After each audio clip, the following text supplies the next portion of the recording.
দরদ কি হারিয়ে গেল? প্রতিদিন ফেসবুকের পাতায় হচ্ছে এই লাইনটি আমি দেখি, তো তাদের জন্যই আজকের এই ভিডিওটি। যেহেতু এখন তুফানের সময় চলছে, তো ঝড় বৃষ্টির সময় দরদ না আসাই ভালো।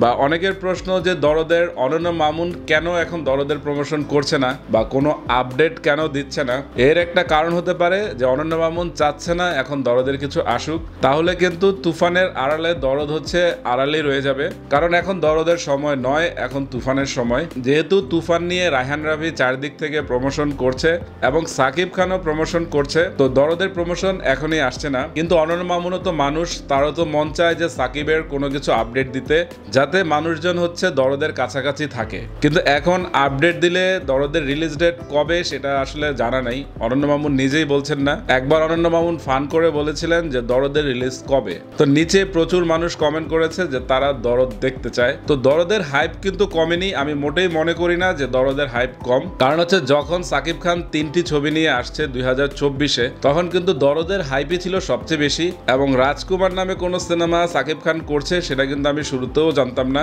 এবং তুফানের নাম কিছু কিছু শোনা গেছে যে রায়হান রাফি সাকিবের সাথে একটা সিনেমা করবে, তো দর্শকরা কিন্তু আশায় ছিল যে তুফান খুবই ভালো হবে, যেহেতু রায়হান রাফি এখনকার সময়ে একজন প্রতিভাবান ডিরেক্টর, তো সেই জন্য মানুষের আশা ছিল। কিন্তু দরদের অনন্য মামুনের প্রতি মানুষের অন্যরকম একটা ভালোবাসা ছিল, যেহেতু অরণ্য মামুন গত বছর হিন্দি সিনেমাগুলো বাংলাদেশে দেখিয়ে মানে শাহরুখ ফ্যানদের বলেন বা সালমান ফ্যানদের বলেন, অসংখ্য মানুষের মন কিন্তু অনন্য মামুন জয় করেছে। কারণ হচ্ছে অনন্য মামুনের জন্যই জওয়ান বাংলাদেশে দেখতে পেয়েছি, সেটা বিশাল একটা ব্যাপার যে শাহরুখ খানের সিনেমা বাংলাদেশের থিয়েটারে দেখেছি এবং প্রথম দিনই। তো সেই জন্য অনন্য মামুন নামটি গত বছর খুবই উচ্চারিত একটি নাম। তো অনন্য মামুন যখন ঘোষণা দিল যে দরদ সিনেমা সাকিব খানকে নিয়ে আসবে, তখনই কিন্তু সেটার হাইপ খুব চরম লেভেলে পৌঁছে গেছে। কারণ অনন্য মামুন দেখেছে যে হিন্দি সিনেমা খুব কাছ থেকেই দেখেছে যে তারা কিভাবে মেকিং করে এবং কিভাবে দর্শককে সিনেমা দেখার আগ্রহ তৈরি করে। তো সেই ব্যাপারটি যখন অনন্য মামুন দেখেছে, তো সে নিশ্চয়ই সাকিব খানকে নিয়ে এমন কিছু আসবে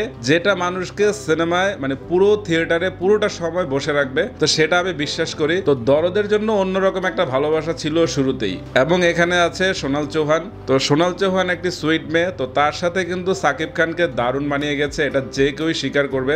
এবং অনন্য মামুন জানান দিয়েছেন যে শীঘ্রই একটি গান আসবে এবং এই গানে দরদের যত আকাশে মেঘ জমেছে সব বৃষ্টি হয়ে মানুষের মনকে একদম ধুয়ে নিয়ে যাবে। তো দরদ নিয়ে আসলে হতাশার কিচ্ছু নেই। অনন্য মামুন নিশ্চয়ই চাইছেন যে আগে তুফান রিলিজ হয়ে যাক, যেহেতু সাকিব খানের জন্য এটা একটি চাপ, যে দরদের চাপ আছে, রাজকুমারের চাপ আছে এবং হচ্ছে তুফানেরও চাপ আছে। তুফানের হাইপ এখন যেই জায়গায় পৌঁছে গেছে এবং এখানে কারা কারা কেমিও থাকবে সেটা নিয়েও একটি ধোঁয়াশা তৈরি হয়েছে। তুফান মুক্তি পাওয়ার পর তারপরে হচ্ছে দরদের আসল খেলা শুরু হবে। তো সেই খেলাটির অপেক্ষায় কিন্তু আমিও আছি।